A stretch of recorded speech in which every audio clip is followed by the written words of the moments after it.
चलिए स्टूडेंट्स, तो इस सवाल को ट्राई करेंगे भाई सभी लोग, ठीक है। क्या कह रहा है भैया? कह रहा prove that the greatest integer function fr2r, यानी कि ग्रेटेस्ट इंटीजर फंक्शन है, it is fr2r, function is fx is equal to integral part of x। हमें शो करना है कि this is neither 1 1 nor onto. अब उसने पहले ही बोल दिया कि ये ना तो 1 1 है ना ऑन टू है, ठीक है। कितनी अच्छी बात है। अब हमें पता ही है पहली बात कि ये ना तो 1 1 है ना ऑन टू है, तो हम दोनों के लिए एक एक एग्जाम्पल ढूंढ लें तो हमारा क्वेश्चन सॉल्व हो जाए।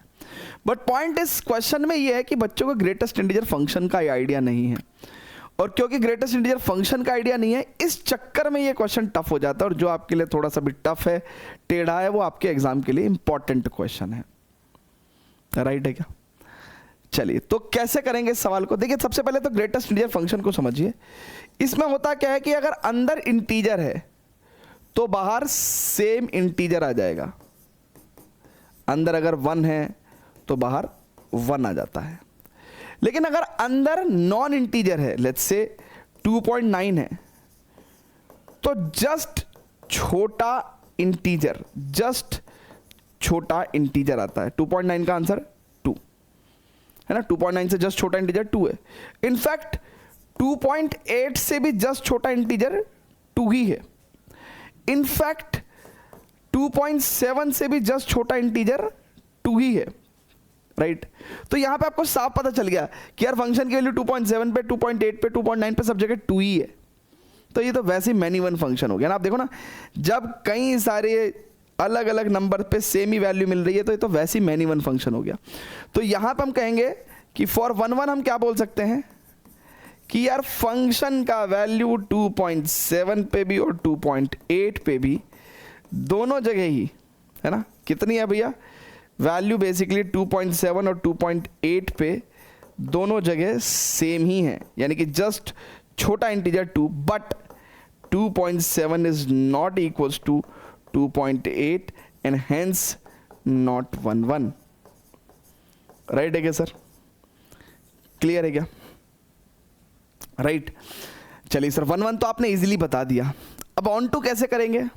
देखो, ये फंक्शन का नाम है ग्रेटेस्ट इंटीजर फंक्शन। क्या नाम है? Greatest integer function. हमने आपको बताया कि अगर अंदर इंटीजर है तो बाहर, अगर अंदर मान लो इंटीजर है तो बाहर सेम इंटीजर आंसर आता है। लेकिन अगर अंदर नॉन इंटीजर है तो बाहर जस्ट छोटा इंटीजर आता है। लेकिन आपने एक चीज नोटिस करी कि ये फंक्शन जो उगलता है या आउटपुट के तौर पे जो देता है वो हमेशा इंटीजर ही देता है। मतलब इस फंक्शन में अगर अंदर इंटीजर है तो बाहर सेम इंटीजर, अंदर नॉन इंटीजर है तो बाहर जस्ट छोटा इंटीजर, लेकिन आउटपुट में हमेशा आता इंटीजर ही है। तो इस फंक्शन की रेंज क्या हुई? रेंज क्या होती है? Set of output. और इस फंक्शन का आउटपुट क्या है? इंटीजर।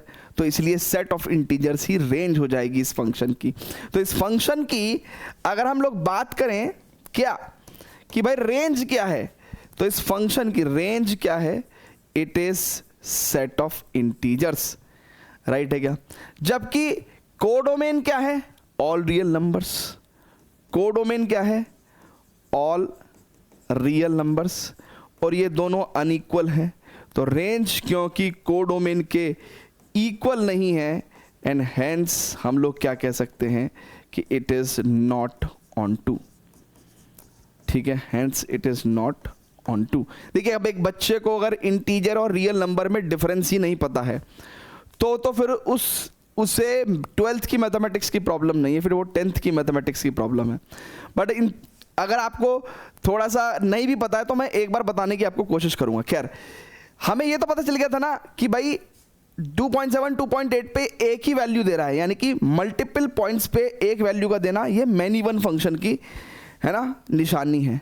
राइट फिर दूसरी बात हमने बोली कि अंदर अगर इंटीजर हो चाहे नॉन इंटीजर हो, नॉन इंटीजर होगा तो आउटपुट में जस्ट छोटा इंटीजर मिलेगा, अंदर अगर इंटीजर है तो आउटपुट में सेम इंटीजर मिलेगा, लेकिन आउटपुट के तौर पे मिलता इंटीजर ही है। तो हमने कहा कि इसका जो रेंज है यानी कि जो सेट ऑफ आउटपुट है, तो सेट ऑफ आउटपुट क्या है, सेट ऑफ इंटीजर्स है, क्योंकि आउटपुट में इंटीजर्स ही मिलता है। लेकिन कोडोमेन है ऑल रियल नंबर, और रेंज और कोडोमेन अनइक्वल होने की वजह से ये फंक्शन नॉट ऑन टू है। अब यहां पे मैं ये हटा रहा हूं, ठीक है, राइट। और अगर किसी को ये फील नहीं हो रहा है कि यार इंटीजर्स में और रियल नंबर्स में क्या डिफरेंस है, तो देखिए इंटीजर्स होते हैं बिना पॉइंट वाले नंबर्स, यानी कि -3, -2, -1, 0, 1, 2, 3, राइट, ये ऐसे होते हैं इंटीजर्स। जबकि रियल नंबर्स कैसे होते हैं, रियल नंबर्स में भाई साहब इन -3 और -2 के बीच में ही दुनिया भर के नंबर आ जाएंगे, है ना, आप मेरी बात समझ रहे हो ना, 1 और 2 के बीच में ही दुनिया भर के नंबर आ जाएंगे, इनफाइनाइट नंबर्स आ जाएंगे। तो इंटीजर्स में सिर्फ बिना पॉइंट वाले आते हैं, इंटीजर्स रियल नंबर्स के अंदर पॉइंट वाले, इररेशनल सब आ जाते हैं। सो क्लियरली ये सेट इस सेट के इक्वल नहीं है, है ना, आप फील कर सकते हो, राइट। तो ये फंक्शन कभी भी आउटपुट के तौर पे हमेशा क्या देता है, इंटीजर देता है, राइट। तो क्योंकि set of integer set of real number के इक्वल नहीं होगा, तो रेंज और कोडोमेन आपस में इक्वल नहीं है, and hence this function is not onto. Clear है क्या बच्चों, जल्दी से बताएगा प्लीज। तो सबसे स्मार्टेस्ट सॉल्यूशन मैंने आपको इस क्वेश्चन का लिखवाया है, ठीक है। इसके अलावा तो फिर आपको फिर वो स्कूल वाले तो मैं पता ही है ना, क्या ही करवाते रहते हैं, एरो डायग्राम बना के, है ना, कहेंगे कि देखो क्लियरली इस नंबर के लिए वो नंबर एग्जिस्ट नहीं करता है। अरे साफ दिख रहा है यार अपने को, रेंज कोडोमेन से सॉल्व कर सकते हैं, तो क्यों ही घसीटना है क्वेश्चन को, ठीक है। और थोड़ा सा स्मार्ट होकर सॉल्व करोगे ना, तो पेपर में जल्दी पूरा पेपर कंप्लीट कर पाओगे, प्लस जो एमसीक्यू वाले क्वेश्चंस होते हैं उनको तेज सॉल्व कर पाओगे, और कॉम्पिटिटिव एग्जाम्स में भी इन चीज़ों का इस्तेमाल कर पाओगे, राइट। जितना ज़्यादा आप इजी और लंबे लंबे मेथड्स इस्तेमाल करोगे उतना ज़्यादा पीछे रह जाओगे, ठीक है। क्लियर है क्या, तो फटाफट से इसको नोट करिएगा, फिर we will proceed towards the next question.